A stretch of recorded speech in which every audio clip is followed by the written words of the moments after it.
Good evening. It's Monday, the 16th of August. Tonight, as the Taliban declares the war over and reclaims power in Afghanistan, we look at the ensuing chaos, examine how the country could fall so rapidly and what it means for the most vulnerable and also regional stability. I'm Beverley O'Connor. You're watching The World.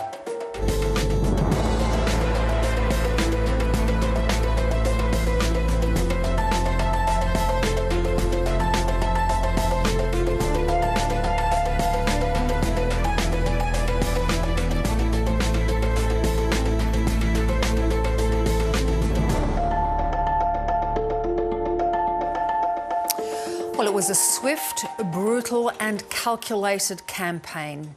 Just 3 months after starting their offensive against Western-backed and trained security forces, the Taliban have seized control of Afghanistan. Few analysts expected the dizzying speed with which the advance happened, and the fall of Kabul was not predicted for months. In the end, it took under 24 hours. The civilian government has collapsed. The President, Ashraf Ghani, has fled the nation. Meanwhile, foreign nationals are scrambling to evacuate their people, prompting chaos at the Hamid Karzai International Airport. Australian forces will be among those attempting to evacuate our citizens, along with Afghans and their families who have worked closely with our troops. Inside the country, there are grave fears for many vulnerable groups, especially women and children who were not allowed to work or even study when the Taliban was last in power. Up until recent months, the Taliban has been trying to present itself as a reformed, more moderate group. But civilians are fearful and distrusting as they push to form government. Let's hear what some of their leaders have to say.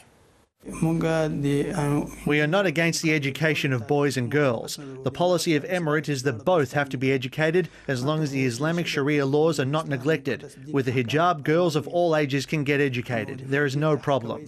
The Emirate wants every single member of the nation to be educated. If it's Islamic, modern or higher education, we are fully supportive of learning and we are committed to it. We want our nation to be educated. I think an Afghan inclusive government, this is the demand, the will and the want of the people of Afghanistan. They want this government.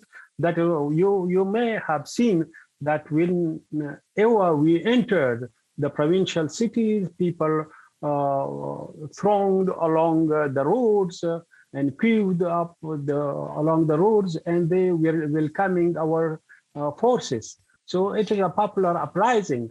As a result of that, all the provinces fell to us. Before, we didn't have as much responsibility as we do today, because now we are all tested by God.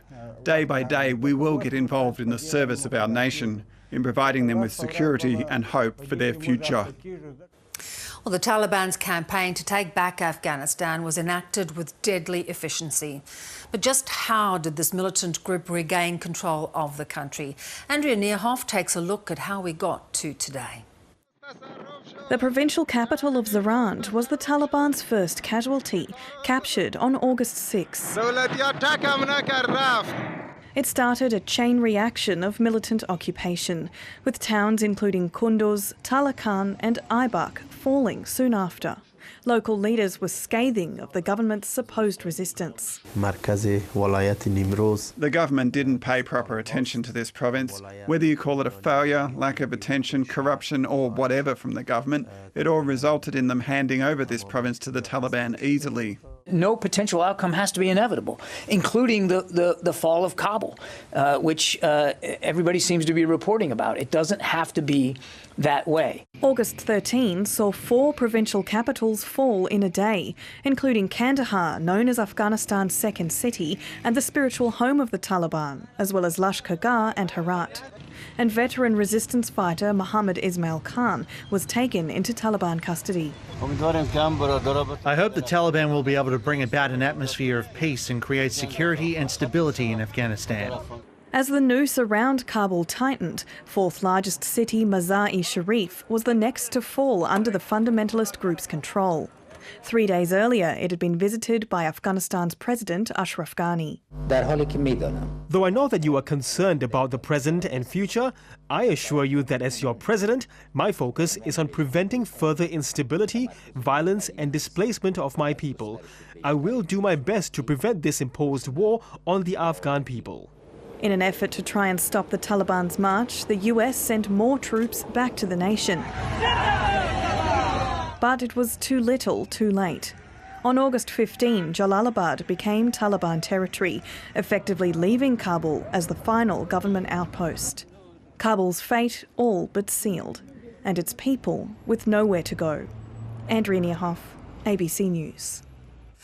Well, we're yet to hear from the US President Joe Biden, but pressure is mounting on him to explain how security in Afghanistan unravelled so quickly. ABC correspondent Greg Jennett is in Washington. Rotors overhead, rapid-fire rounds from the sides. The American military beat a retreat from the doomed embassy to a now familiar soundtrack. The Taliban hadn't been this close in this number since supporters trashed and burnt the old embassy as the US bombed its government into submission.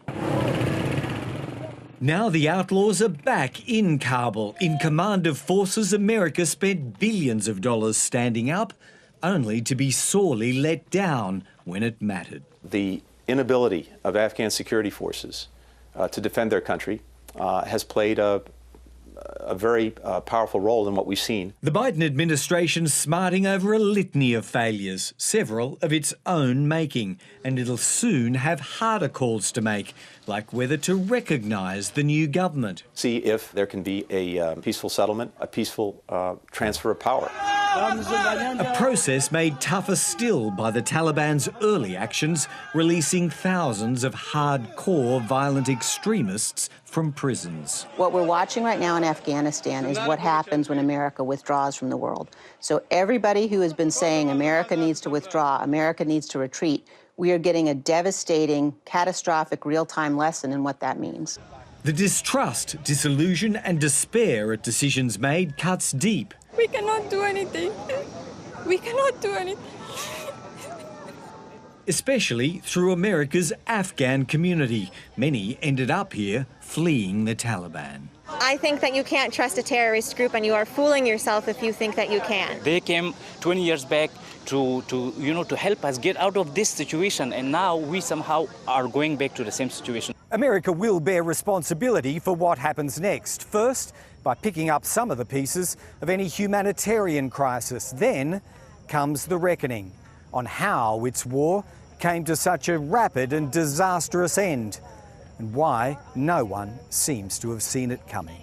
The likelihood there's going to be the Taliban overrunning everything and owning the whole country is highly unlikely. The call to account has barely begun. Greg Jennett, ABC News, Washington. Well, there are growing concerns for the safety of Australians in Afghanistan. The government has approved a military evacuation mission, but given the deteriorating security situation in the capital, it's not clear when Australian troops will be able to land in Kabul. Here's political editor Andrew Probyn. Mission into mayhem. Coalition forces dispatched for one last push. Australia sending more than 250 troops, a refueler jet and 2 large transport aircraft. Around the other side. For a treacherous end to Australia's long involvement in Afghanistan, one that's been both a military slog and a political marathon. Through 7 prime ministerships, a bipartisan commitment to an international mission that's morphed over the years. From kill and capture of Osama bin Laden and defeat of al-Qaeda to nurturing a fragile Afghan government. A 2-decade intervention disintegrating into chaos and ruin. That is the story of Afghanistan. It is a tragic place. Australia's final task, a dangerous extraction to rescue civilian Australians and Afghans who served with the ADF.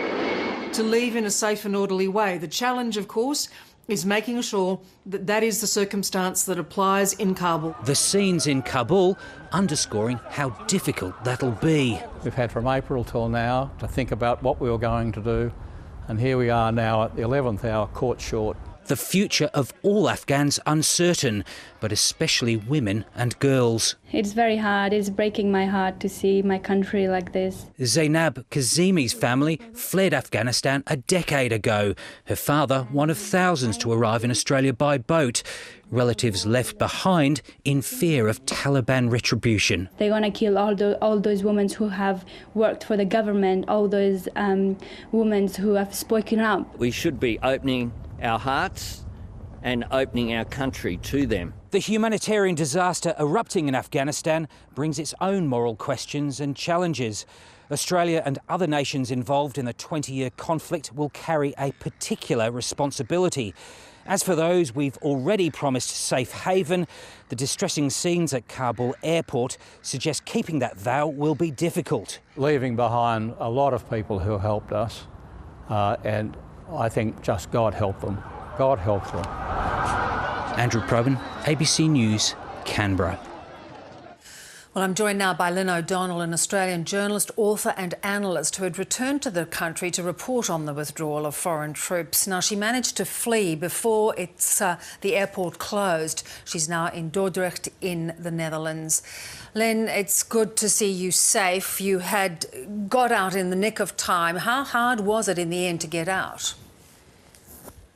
Oh, thanks, Bev. I had booked my ticket about a week earlier. The last time you and I talked, I was in Herat, the big city in the west, and it was very clear that things were going pear-shaped there. You might remember we talked about me spending time on the front line there. The Taliban were coming into the city. I'd originally planned to stay just 2 days and ended up spending 5 because the taking and losing of the airport road and rocketing of the airport was going on there for days.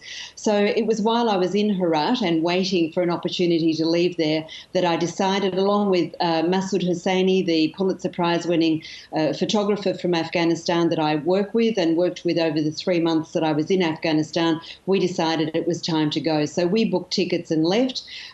When we got to the airport yesterday morning, the streets were absolutely clear of any security presence at all. It's been called the Ring of Steel for the last 5 or 7 years. It just wasn't there. It had melted away. The airport itself was orderly because people were there with tickets. We were on the last flight, wheels up at 9 o'clock in the morning, and the airport closed under Taliban firing and shelling a little while later, and you've seen the scenes that have ensued. We've also heard that the Taliban have been setting up checkpoints on the airport road, stopping people in their cars, searching their stuff, seizing their passports, burning them. It's a pretty devastating situation at the moment. So to that point, from what you're hearing, it sounds as if they do not intend to allow people who are in fear of their lives to get out.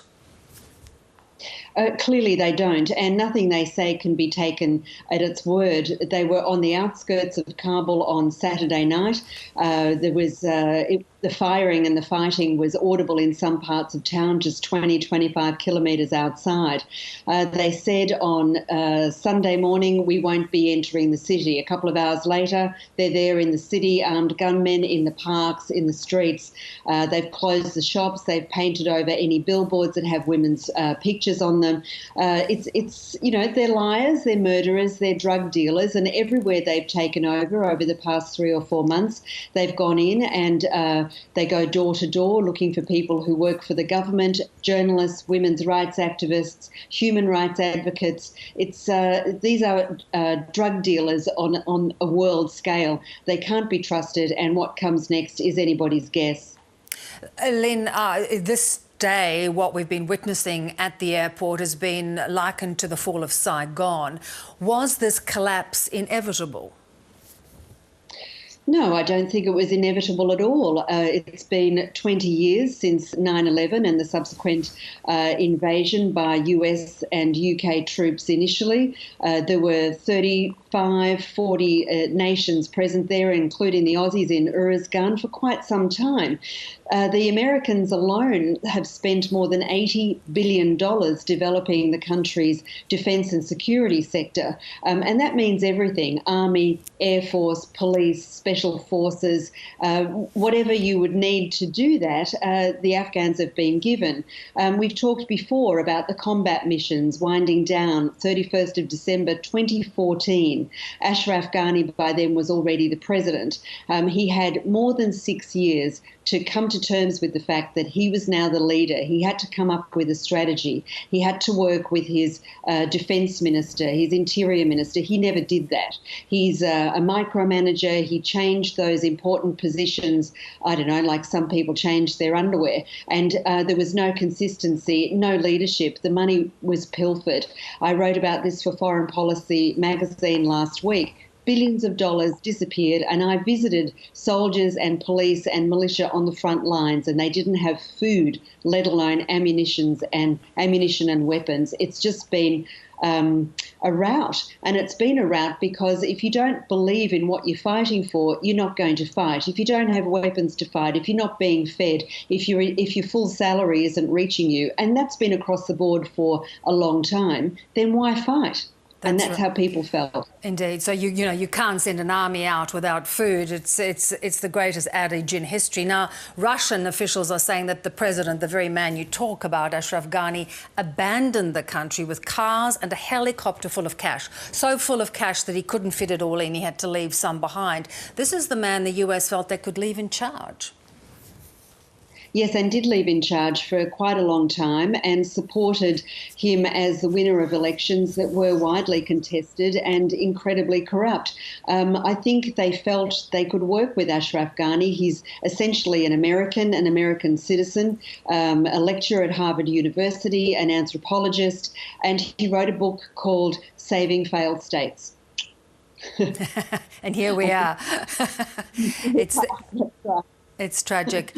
Lynn, we're talking a lot about who's on the streets at the moment. It's the Taliban. It's people putting fear into the lives of so many.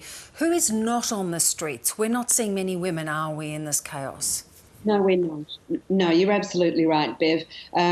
The stories that have unfolded over the country while the Taliban have been on this incredibly rapid advance in recent months have been of how women have been treated. They've gone into districts and into provincial cities over the past week or 10 days and said everything's going to be fine, as in your clip just now. We believe in education. But what they don't say is that we believe in education according to how we interpret what education is. Everything's going to be done according to Islam. And what interpretation of Islam is that? This is what we're not hearing. But in practice, it's taking girls out of school and closing the girls' schools. It's forcing women not to work, to stay home, to only leave their houses with a male relative and in full hijab. People are being told, women who work are being told, you go home now and the men in your family can take your job. Half the population is about to disappear. But, it's not just how bad it is and was before, and here we are going back to the future. There's also been incredible stories of going door to door and finding people who are rights advocates, journalists, working women, and disappearing them, bodies turning up in open ground. This is a really different and much, much worse situation than existed when they were in control 1996 to 2001. It's a new Taliban indeed, but it's a worse Taliban than it was. Lynn, we appreciate your reporting indeed, and as I said at the start, we're so grateful to hear that you are safe. Thank you so much for your time. Thank you. So just who are the Taliban today and what roles do some of the key leaders play in the group? Yvonne Yong has taken a look. The men you see here taking over Afghanistan's presidential palace had been planning this for years. The group they belong to, the Taliban, translated to students in English, have been trying to get back into power ever since they were toppled 20 years ago. They're currently led by Supreme Leader Hibatullah Akhundzada. He took over when his predecessor, Akhtar Mansour, was killed in a US drone strike in 2016. He's about 60 years old and holds final authority over the Taliban's political, religious and military affairs. Second in charge is Mullah Abdul Ghani Baradar, one of the co-founders of the Taliban and now head of the political office in Doha. He was captured in Pakistan in 2010 but freed in 2018, after which he relocated to Qatar. He's been part of the group's negotiating team, which in recent months has failed to make headway in striking a peace deal. Sirajuddin Haqqani doubles as both deputy leader and head of the powerful Haqqani Network, a US-designated terror group considered one of the most dangerous in Afghanistan. He's believed to be in his late 40s or early 50s and is the son of prominent Mujahideen commander Jalaluddin Haqqani. Mullah Yaqub is the son of this man pictured here, Taliban founder Mullah Omar. As military chief, Mullah Yaqub, said to be in his 30s, oversees the strategic operations of the war. Abdul Hakim Haqqani is the head of the Taliban's negotiating team. He's widely believed to be the person the supreme leader trusts the most. And a face we've seen a lot of in recent days, that of Suhail Shaheen, the Taliban spokesman and member of the negotiation committee too. Well, let's get more international reaction to the fall of Kabul. Britain's Defence Secretary became emotional and admitted he believes not everyone will be able to get out of the country as it slips under Taliban control. Ben Wallace says the UK is planning to fly out around 1,500 people from Afghanistan in the coming days. We are simply there to process all those British passport holders and all those people we have an obligation to. And, you know, our men and women of our armed forces are risking their lives in doing that. But that is the right thing to do. They've risked their lives the last 20 years. At the very least, our obligation has to be as many of these people through the pipeline as possible. But I think I also said, and it's a really deep part of regret for me, that some people won't get back. Some people won't get back. And we will have to do our best in third countries to process those people. Why do you feel it so personally, Mr. Wallace? Because I'm a soldier. Because it's sad and the West has done what it's done.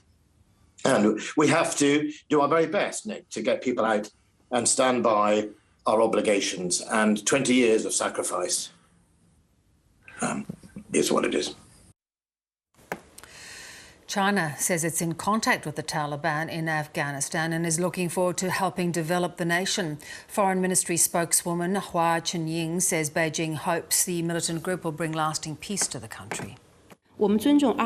China maintains contact and communication with the Afghan Taliban and others on the basis of full respect for the national sovereignty of Afghanistan and the will of various factions in the country.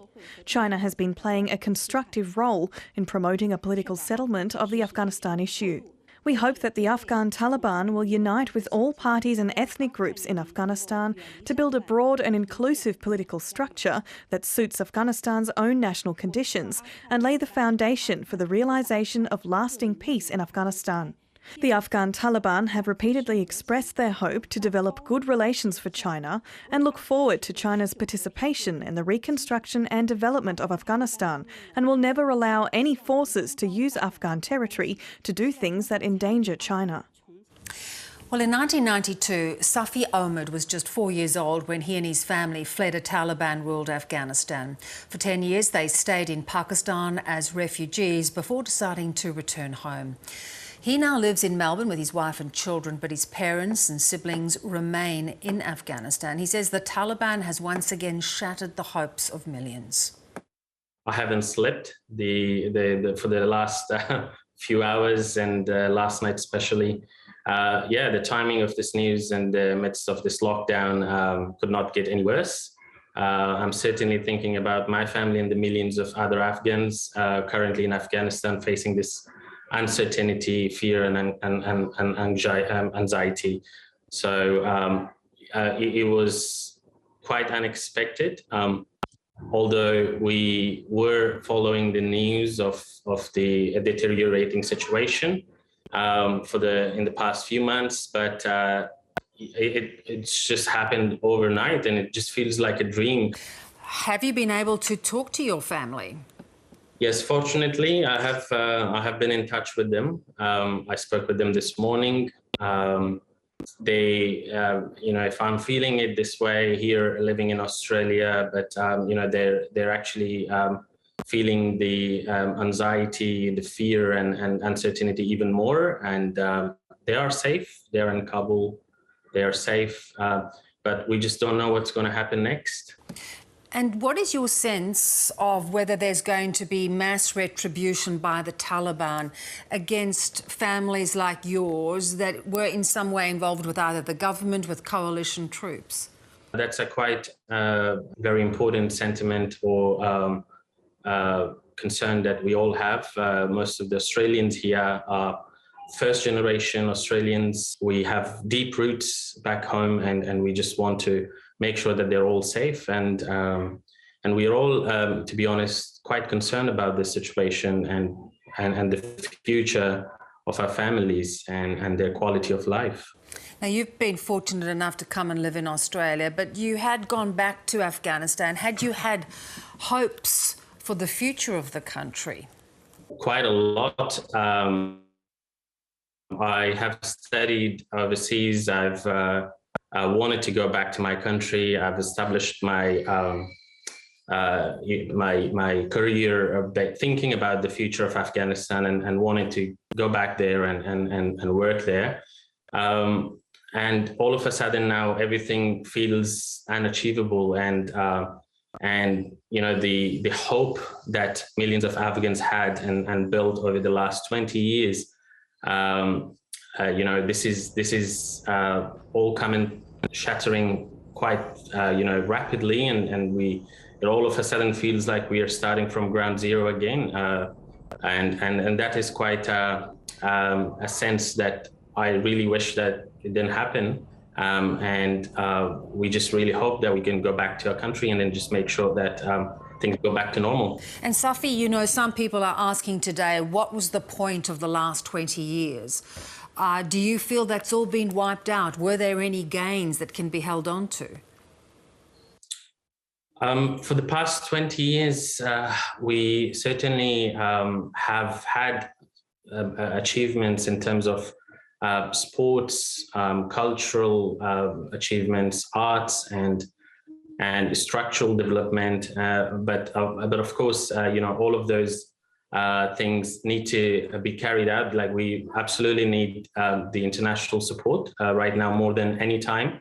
And, we don't want them to leave us and forget about us at this crucial time. And given that the situation right now is even more bad than it was. Like, we've got a lot of things to lose now than we did before. So it is very important for the international community in Australia, especially Australian and the international community, to double up their efforts, to increase their efforts, and if at all, increase in their level of support and humanitarian support for Afghanistan. Safi, do you think people in Afghanistan will feel a sense of betrayal? Absolutely. We certainly believe that we have been left alone. We have been betrayed by our politicians, and we are now here in this sort of situation because of the large number of corruption and the international community's withdrawal from Afghanistan at this crucial time. Ethnic groups like the one you belong to, women and children, how fearful are you for what life is going to be like for them? All of the Afghans and everyone in Afghanistan right now, and of course there is a sense of a little bit sense of fear amongst the minorities, and women and children in particular are at, like, they feel the pressure, they feel the anxiety more than all of the other groups right now because of how vulnerable they are. When I talk with my mom and sisters, they are quite worried about what's it going to look like for them in the next few months or days, actually. So that's been quite a concern. Sophie, we hope that your family stays safe as they are now, but it's going to be a very uncertain period. Thank you so much for sharing your story. Thank you so much. Thank you. And Safi Ahmed currently works as the fundraising manager for the UNHCR, which remains on the ground in Afghanistan, assisting nearly 3 million internally displaced people. And that situation is only going to get worse as borders close, and the expectation is there's going to be a huge humanitarian crisis as many Afghans try to flee their country. Well, let's go back to the events of the past 24 hours, with Afghans, of course, waking up to this new reality. Their country is back under Taliban control after 20 years of war. Armed militants have taken the capital, as we've reported, completing a dizzyingly fast advance across the nation as the US states withdrew the last of its troops. There are reports that at least 5 people have been killed in the chaos at Kabul's international airport as people try to force their way onto planes and get out. Here's our South Asia correspondent, James Oaten. Panic and despair, many without hope. With Kabul airport the only way out of Afghanistan after a Taliban takeover, thousands tried in vain to board a flight to safety. That gunfire isn't from Taliban fighters. Witnesses claimed US troops fired into the air as they tried to disperse the crowds while trying to evacuate their own. The Taliban captured the capital without any resistance from the Afghan army. Militants took hold of the country's presidential palace, and the group claimed the Islamic Emirate of Afghanistan was back. The war was over. President Ashraf Ghani had fled the country. It all happened in a matter of hours. Even the Taliban leadership was surprised. The way we have come through was unexpected, as we have reached the position which was never expected. The Taliban has vowed to build peaceful relations with other nations. But those inside the country, especially women, fear a return to a regime that imposed brutal punishments. The Taliban came into our village in the night. After a few days, we managed to escape as they were murdering the men and boys. They accused them of being in the army or the police. The Taliban says it'll reveal what the new regime will look like. Under the old regime, women couldn't complete their education, pursue a career, or even leave the house without a man. I might face consequences that I never even dreamed of. And I guess that's the price that we pay for trying to make this world a little better. The price of a 20-year war borne not only by Afghanistan, but by thousands of foreign troops who sacrificed their lives for a better future. James Oaten, ABC News. And the US National Security Advisor Jake Sullivan has told US media that the pace of the Taliban takeover has surprised many. It is certainly the case that the speed with which cities fell was much greater than anyone anticipated, including the Afghans, including many of the analysts who looked hard at this problem. And part of the reason for that is because at the end of the day, despite the fact that we spent 20 years and tens of billions of dollars to give the best equipment, the best training, and the best capacity to the Afghan National Security Forces, we could not give them the will. And they ultimately decided that they would not fight for Kabul. Well, Greg Barton is a professor in global Islamic politics at Deakin University, and he joins us out of Melbourne. Greg, great to talk to you. We hear the US there saying we couldn't give the Afghans the will to fight, but was this a catastrophic intelligence failure? It was an execution, Bev. There's reason to believe that the intelligence agencies had good intelligence that wasn't being listened to by the political leadership, particularly in the White House, that President Biden was just tunnel visioned, blinkered in what he wanted to do and wouldn't take advice. He should have clearly interrogated the so-called peace treaty signed on in February 2020 under the Trump administration and put some checks and balances in and slowed things down. But he didn't want to do that. He wanted to get out. And unfortunately, that's probably going to be the defining mistake of his presidency. Yeah. How, though, did the Taliban pull off this rapid collapse? It was a collapse of morale, a collapse of confidence in the political elite in Kabul, but it was really set up to failure by that peace agreement, really false peace agreement in February 2020. So what the Americans were asking the Afghan military to do was to fight for a draw. The Taliban were fighting to win. A lot of these guys on front lines were not being paid. They weren't getting supplies. The Taliban clearly spent some months undermining, negotiating for surrenders. And in the end, when the US pulled out of Bagram Air Base back in July, took out all the civilian contractors who supported the Afghan Air Force, did all the maintenance, it left the Afghan military without any good options. And so it's not surprising morale collapsed. For a long time, the Taliban were concentrating on taking rural districts. It was only in the last 9 days we saw this blitzkrieg that took cities, but they'd planned for this for a long time, and the US played into their hands. The Biden administration played into their hands and gave them a perfect storm situation to take advantage of. Yeah, so the Taliban that sat around during those peace negotiations, was it a smokescreen? Were they pretending to be a group that had reformed and changed and had this plan all along?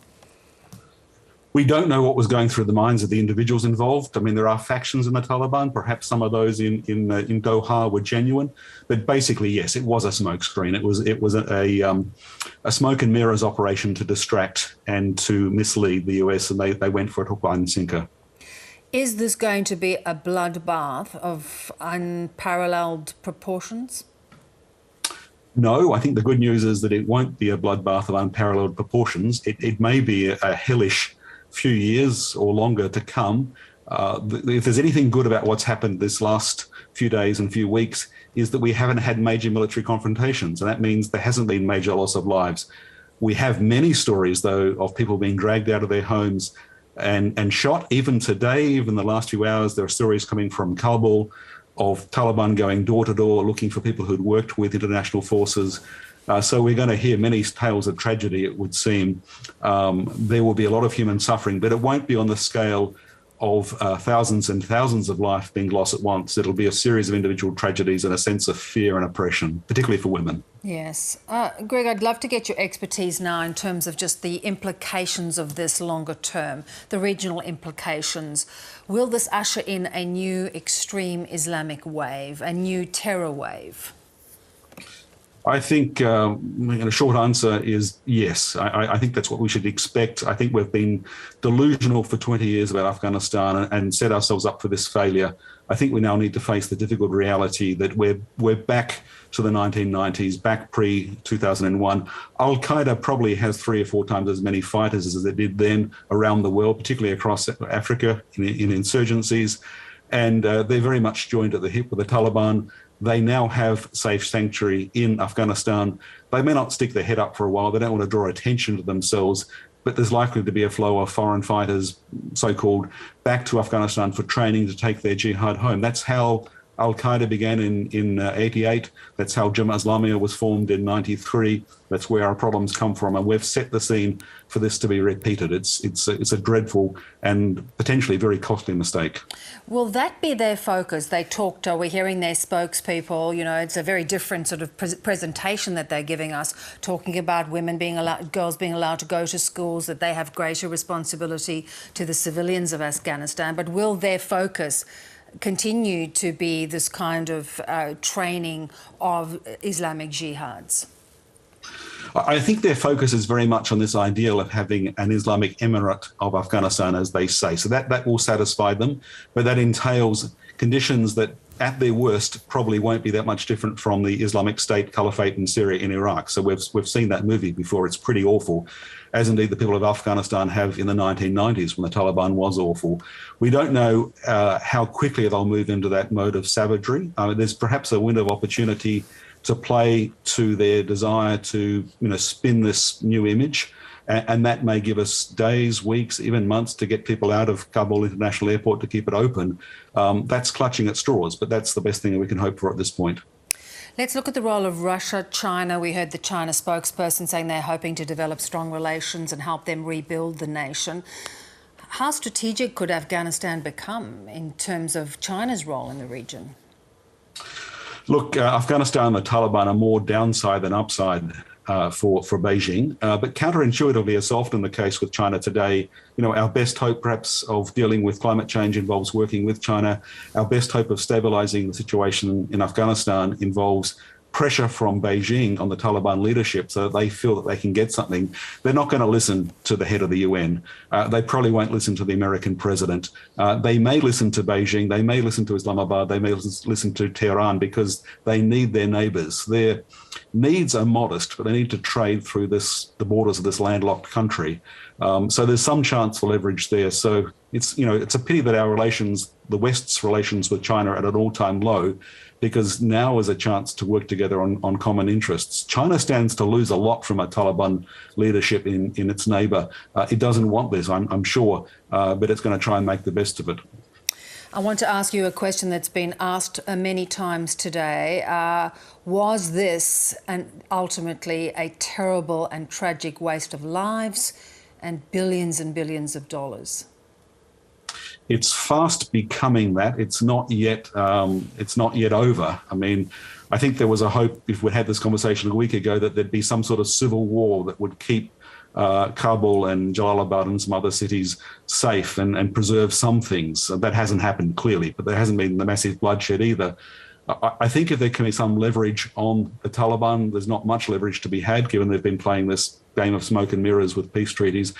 Nevertheless, there's some hope that they will allow some people to leave through the airport or across the land borders, and that they won't go all out on repression. And if that can happen, then some measure of civil society can remain, some measure of empowered women's movement and education can remain. I'm not optimistic. That a lot's been achieved the last 20 years, Bev, and we shouldn't be giving it up lightly. I mean, we owe the people of Afghanistan everything we can do to try and make this work. And if we can't help them directly, at least through the diaspora community here in Australia, but also in refugee camps where a lot of people are going to need our help. Yes, that is going to be the next issue to watch, and is highly expected, a huge wave of refugees. Greg, always wonderful to get your analysis. Thank you. Thank you, Beth. And that is your world for this Monday. More world news and interviews can be found at the ABC's YouTube channel. I'm Bev O'Connor. Hope to see you tomorrow night. Bye-bye.